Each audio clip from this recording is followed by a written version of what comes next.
Well,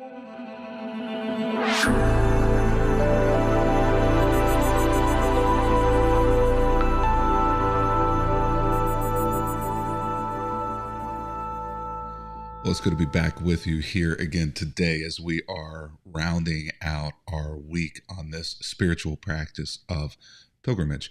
Good morning. My name is Kevin Young. I have the privilege of serving at Christ's Table as lead clergy. If you'd like to find out more about us, who we are, what we do, then you can visit that URL right up there, www.christstable.today. And even though we only have one more week in this study, we would still love for you to be a part of it with us. You can download all the study resources and materials there at the URL at the bottom of the screen, go.christstable.today/ancientpaths. We're 5 weeks in. We still have one more week to go. You can always go back and catch up on all of the spiritual practices that we're walking through, 6 of them in total, where we're looking at 6 different practices that the early church did in order to help transform, maintain, grow, metamorphosize, I'm not even sure if that's a word, their faith.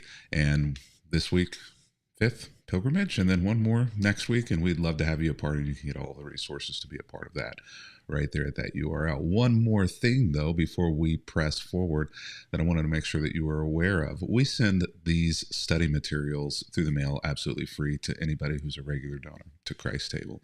You can become a regular donor to Christ's Table right up there at www.christstable.today. Sign up for our email list there. You don't need the study materials, the curriculum, the book that we send, and some gifts and other things in order to help you navigate your spiritual journey. You don't need those things to be a part of Christ's Table and the Bible study. But if you want those materials, then head on over there and make a donation at Christ's Table, and we'll make sure that you're on the list to get one of these when they come out. Actually, in a few weeks, we are putting another one in the mail about mid-May, 2nd week, 3rd week of May. And the theme of this one, I don't like to tell too much about the Bible study or the theme, but this one's going to, actually, you can see it right there on your screen. Stay weird is the hint, the clue. So looking forward to that. It'll be another 6-week study. It'll start at the end of May.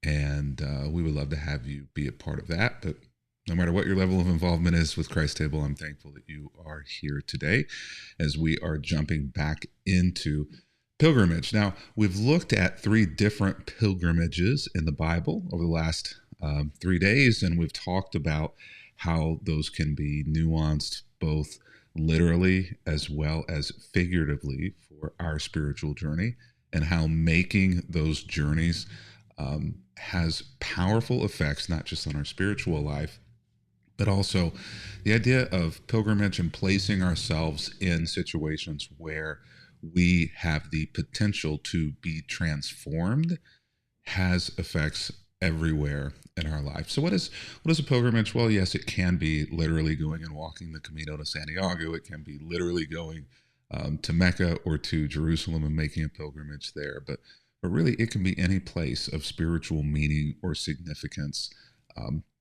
to a large number of people, or even just to you. Simply, a pilgrimage is a journey to a destination that is significant physically, spiritually, emotionally to you. And it's a place where typically the membrane between something transcendent and you is especially thin, where you feel something, where you experience something that is sometimes difficult to quantify into words, but something that is beyond yourself. So today we find ourselves back in the book of Exodus for the end of our journey of discussing pilgrimage. And we're going to be in Exodus chapter 23, verses 14 through 17. Ancient Jewish history is not my forte, but we're going to see if we can work our way through these passages. And there's some things that I've discovered as a part of this that is not immediately apparent on the surface, but I think will be helpful to us as we think about pilgrimages. So why don't we just go ahead and jump in to verse 14. Each year, the law here says you must celebrate 3 festivals in my honor. And so what we have in context here is Moses essentially giving the law to the Israelites in the wilderness before they enter the promised land. And so many of the rules and regulations and requirements that they're going to experience have really kind of been laid. The groundwork has been laid before they even get there. Many times we find that on our pilgrimages, right? That the groundwork, once we begin the journey, we find that the groundwork was already laid for us to take that journey. Well, this is kind of what's going on here. Groundwork is being laid for 3 festivals. Now, there were more than 3 festivals that the Jewish people, the Israelites, end up celebrating, but these 3 in some ways are special and became significant. So the first is to celebrate the festival of unleavened bread. For 7 days, the bread you must eat must be made without yeast, just as I commanded you. Celebrate this festival annually at the appointed time in early spring in the month of Abib, for that is the anniversary of your departure from Egypt. So the command here is essentially that this be celebrated annually, that it be perpetual, and that it not end, and that it be celebrated in essentially the first calendar month of the Jewish year, which moves on the basis of the astral calendar. And so what we see here is that the first month begins usually sometime in March or April. And if we were to put this in other language, this is here called the Festival of Unleavened Bread. We today would refer to it as Passover. And so Passover is essentially the launch of the Jewish year. You're going to see here some things that you might have been aware of with Passover. They must not eat bread that has been leavened. It's a celebration, a remembrance of the Exodus out of Egypt and the passing over of the death angel, Pharaoh letting them go, and God guiding them out. And so the appointed time each spring, which we call Passover, this celebration of a pilgrimage. Exodus was a pilgrimage, so God has asked them to remember that pilgrimage, celebrate it, remember the reasons for it, teach it to their children. So what we're seeing here now in this is that pilgrimages don't simply just have power for the moment in which you're taking the walk and you're experiencing it, but there is a sense that whenever there are these spiritually transformational moments in your life where you experience change because of a journey, because of a walk, because of a pilgrimage, that you are to continue, even if you don't continue to walk that way. The Israelites did not go back and every year make that journey from Exodus to the promised land, but they could do so in their minds and in their hearts and recenter and reconnect themselves back to that change and that commitment and all of those things that happen on the path of the pilgrimage. So we said there were 3 festivals. Well, let's just go ahead and jump over to number 2. No one may appear before me without an offering. Well, that goes back with number 1, just because there weren't enough lines on the slide. So second, celebrate the festival of harvest when you bring me the first crops of your harvest. Now, this one is a celebration of the first, essentially, gathering in of the harvest. So wheat, which would have been planted earlier, now would have been celebrated at this moment in this 7-week, 50-day post-Passover celebration festival. Now, again, I want to kind of connect this back to things that you may know or be more aware of in the Christian faith. And again, I'm kind of at a surface level here. My understanding of ancient Judaism is not anywhere near a rabbinical understanding of ancient Judaism. And I'm reminded of that every time I'm with my rabbi friends and that I know so little. But fascinatingly, and this is going to give you some context or some framework, 50 days after Passover essentially coincides with the Christian celebration of Pentecost, where the fire fell from heaven, spoken in tongues, the church forms, thousands of people come into the congregation seeing Jesus as the Messiah on that day.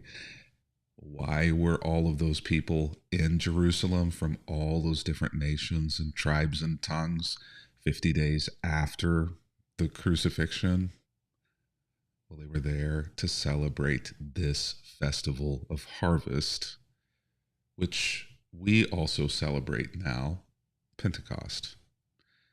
So what we're seeing here is that there's a pilgrimage, and it mentioned this, but Passover, this festival of unleavened bread, is essentially a pilgrimage festival, which means that there was an expectation regularly, or if you could not or live too far away, at least once in your life, that you would make your way to the temple, to the holy city, and that you would celebrate this festival together in community with God. Festival of unleavened bread / Passover, that was an expectation. This one as well. It's the second one where there was an expectation to make a pilgrimage to Jerusalem, which is why there were so many people there for Pentecost. So what we're seeing here is this example being lived out in Scripture, not just in Christianity, but now in Judaism, where pilgrimage is wired into the fabric of the expectations of those who would be followers of both Judaism as well as those who would be followers of the way.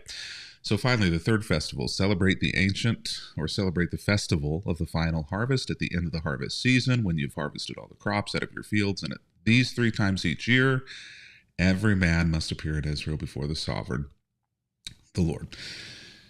Okay, so like I said, there are not just 3 festivals that were expected to be celebrated. There were, if I remember right, it's like 7, somewhere in there. Now it could be 8, it could be 6, but it's somewhere in there, the number of festivals that were to be celebrated. 3 of those festivals, there was an expectation that you would make a pilgrimage as a part of that festival. Feast of Unleavened Bread, the Festival of Unleavened Bread / Passover. The second one that we talked through, which was the first ingathering, which is the Festival of the Harvest. There, I had to go back to make sure I got the name right. So that was the second one, which / for us, we celebrate on the day of Pentecost. And now here the third one, which would have come in the fall, the Festival of the Final Harvest, where all the rest of the crops would have come in, second plantings of crops, also the vine crops, olives would have come in, grapes would have come in, all of these things would come in. At this harvest, it was the end of the harvest season. All 3 of these are agricultural in nature. And at 3 times each year, these 3 times, there was an expectation to be present in Jerusalem. In fact, many of the Psalms are called Psalms of Ascent. Why are they Psalms of Ascent? Because the temple in Jerusalem is on a hill, and you have to go up in order to get there from anywhere. And so much of the book of Psalms includes songs that were sung by pilgrims on these 3 journeys into Jerusalem, these 3 pilgrimages into Jerusalem. And so if you ever want to see what those are in Psalms, just Google Psalms of Ascent and go and read the songs that they would have sung whenever they were making their way to the temple in the holy city for Festival of Unleavened Bread, Festival of Harvest, and then the Festival of the Final Harvest. So what are we to make of all of this? And I've already kind of given away what I think that we are to make of all of this, in that we are to make pilgrimages regularly somewhere as a part of our spiritual journey. They are transformational. They are tangible. There's something about physically doing something as a result of our faith. So it's not just a mental ascent. It's not just a heart ascent, but it is also a physical foot ascent where we make journeys towards transcendence and open ourselves to what God may do along the way of that. So the final thing that I want us to do is to remember that these were not only to be celebrated, but they were also to be participated in community. Not just you alone, but your family. Not just you alone, but your children, so that they would also begin to understand this idea of pilgrimage and of holy space, and of there being a thin membrane between the reality that is and the transcendent, and then that you would remember and tell the stories of those pilgrimages again and again and again, so that you will tell the next generation, help show them what can happen on these, but also so that you will not forget, because we forget, so that you will not forget either. Well, that's all the time that we have for today. It's been great to be with you this week. We talked about pilgrimage. I have to admit, I wasn't expecting it, but this may well have been my favorite so far out of the 5 to talk through. There's just something fun about talking about taking a good walk. Well, until next time, it's been good to be with you.